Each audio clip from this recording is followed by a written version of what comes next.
This is a day 77 of speaking challenge. Every single day on camera I'm talking and learning English. Just like this. Alright, first question what I want to discuss today. Do you think the parents should be allowed to decare the children at home, or should they be required to send children to school outside their home?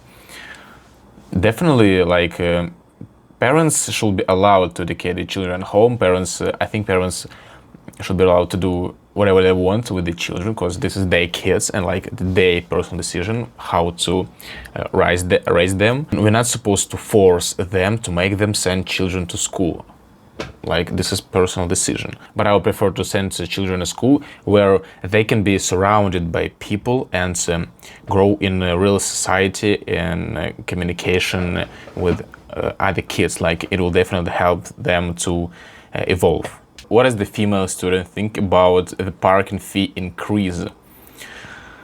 Female students think that this is totally frustrating to increase the parking fee, and she thinks that university should be much more thoughtful about students, because there is no really need to create new infrastructure in the parking lot. Yeah, this is explanation why university wanted to increase, just to create parking lots, to increase sustainability, and to create additional public transport to university. But briefly speaking, not everyone is going to use this public transport in the future. So for university, students think that they could be suggest some kind of discounts for students, for electric cars, and it will be much more pleasant. Third task, how does bioethic design contribute to the well-being and productivity of employees in modern workspaces? And the whole idea of bioethic design is to implement nature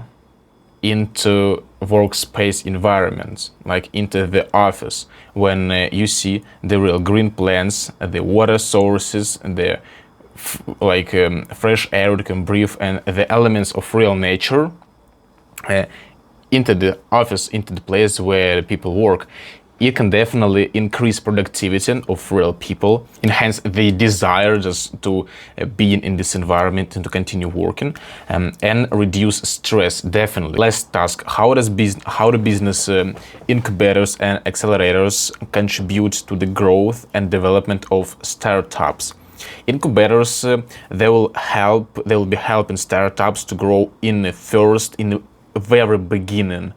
When you only have this idea, incubators will provide you by mentorship, by maybe financial resources, by by workspace, and maybe a new team, something like this, help you in the very beginning of your journey and to support you, to give you the chance to grow. Accelerators will supervise you in the next stage of your business, when you already done some kind of business, when you already maybe have a profit. Accelerators will help you to grow much more, to become not maybe local brands or startups, but more widespread. We can compare this with the real nature, with the seeds, for example. When we try to raise a seed, incubators, we have water, we have soil and manure to grow in the first stage. But then accelerators, it just can help you to become a big tree, when you already have these leaves and a small stem. Okay, it was my day 77.